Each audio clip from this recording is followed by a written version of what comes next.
Salut tout le monde, j'espère que vous allez bien. Aujourd'hui de retour pour une nouvelle vidéo et cette fois-ci on va voir deux cas d'appareils dentaires avant et après. Avant de commencer, n'oublie pas de t'abonner à la chaîne et d'activer la cloche de notification pour ne rater aucune vidéo. C'est parti.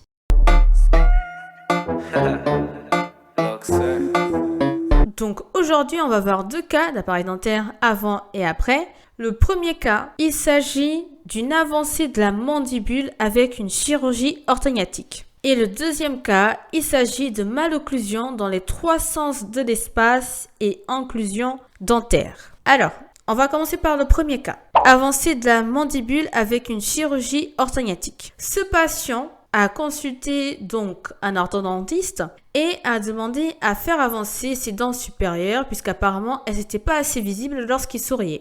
Sa mâchoire inférieure n'avait pas assez développé pendant son enfance, ce qui veut dire qu'il a un menton reculé, ce qui a causé par la suite un décalage entre les dents du haut et les dents du bas. Sous la pression des lèvres, on voit que les incisives supérieures se sont inclinées vers l'arrière jusqu'à trouver un contact avec les incisives inférieures. Donc ce recul, il s'est accompagné en fait de la création d'un chevauchement. Et ça a augmenté le fait que les dents supérieures, elles couvraient énormément celles du bas. Pour répondre aux besoins du client, le traitement a été inversé, c'est-à-dire que les incisives supérieures ont été avancées lors de la phase d'alignement, créant un gros décalage entre les dents de devant, du haut et du bas. Dans un deuxième temps, le chirurgien a fait avancer la mandibule inférieure puisqu'il avait un menton reculé. Cette chirurgie a permis de corriger le décalage entre les deux arcades et de faire avancer le menton. La chirurgie a aussi aidé à diminuer cet effet de recouvrement des dents, comme je vous ai expliqué, les dents du haut qui couvraient trop les dents inférieures. Du coup, ce qui veut dire que les incisives du bas, elles sont apparentes. On voit clairement ces dents du bas qui étaient cachées. Lorsqu'il sourit, ses dents incisives inférieures sont visibles. Non seulement ces dents inférieures, elles sont visibles, mais elles sont placées aujourd'hui qui les protègent contre des usures précoces. Étant donné que le patient, il avait des surfaces dentaires usées par la malocclusion, au niveau des incisives supérieures, du coup, ces incisives supérieures, elles ont été remplacées par de la résine.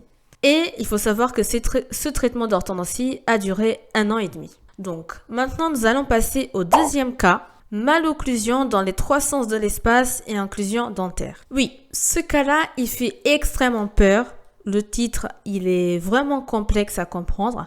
C'est un cas complexe, je vous le dis d'avance, donc je vais essayer d'expliquer au plus clair possible pour que vous compreniez. Mais dans un premier temps, je vais expliquer avec des termes de dentiste et après, je vais vous donner mot par mot qu'est-ce que ça veut dire. Donc, dans ce cas, il y avait plusieurs problèmes qui étaient regroupés dans un seul patient. Donc, cette personne-là, elle rencontrait plusieurs difficultés.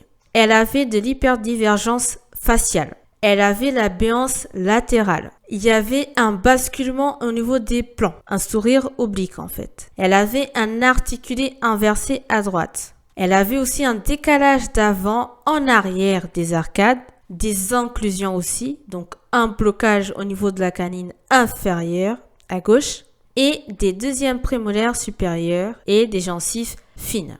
Je vais vous expliquer mot par mot en expliquant qu'est-ce que c'est à chaque fois le problème qu'on rencontre. Hyperdivergence faciale. Il s'agit en fait d'un excès de la hauteur faciale. Deuxièmement, elle avait la béance latérale. Vous avez déjà remarqué, j'ai déjà fait plusieurs vidéos sur la béance.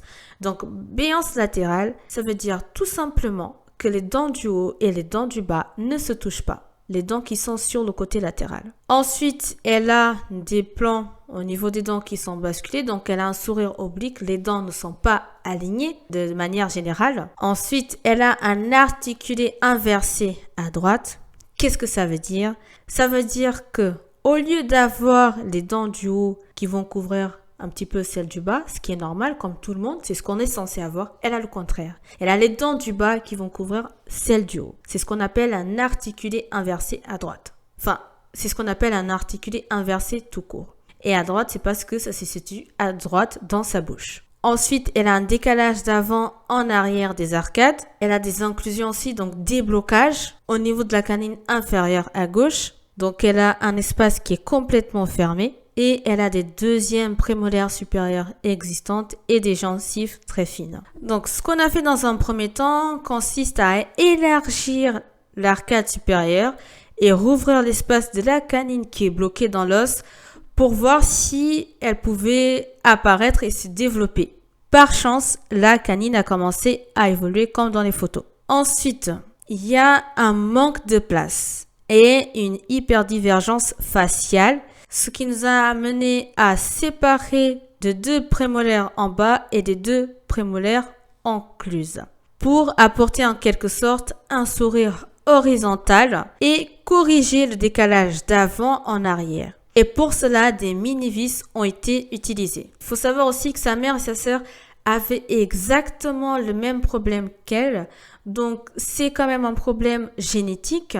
Malheureusement, sa sœur et sa mère n'ont pas pu suivre un traitement d'orthodontie, ce qui veut dire aujourd'hui, elles ont des troubles dentaires. Heureusement que cette patiente, elle a corrigé ce problème pour éviter le même parcours. Donc aujourd'hui, elle a une bonne occlusion qui est symétrique, un sourire qui est symétrique et fonctionnel. Les dents sont placées dans une position esthétique et sont entourées dans un os et d'une gencive de qualité. Ce cas extrêmement complexe a duré 3 ans, mais les efforts ont été récompensés. On est arrivé à la fin de cette vidéo. J'espère que vous avez aimé ce contenu. Dites-moi ce que vous en pensez dans les commentaires. N'hésitez pas à me poser toutes les questions que vous avez, à partager au max la vidéo. Et je vous dis à plus. Je compte sur vous sur la prochaine vidéo. Salut, ciao!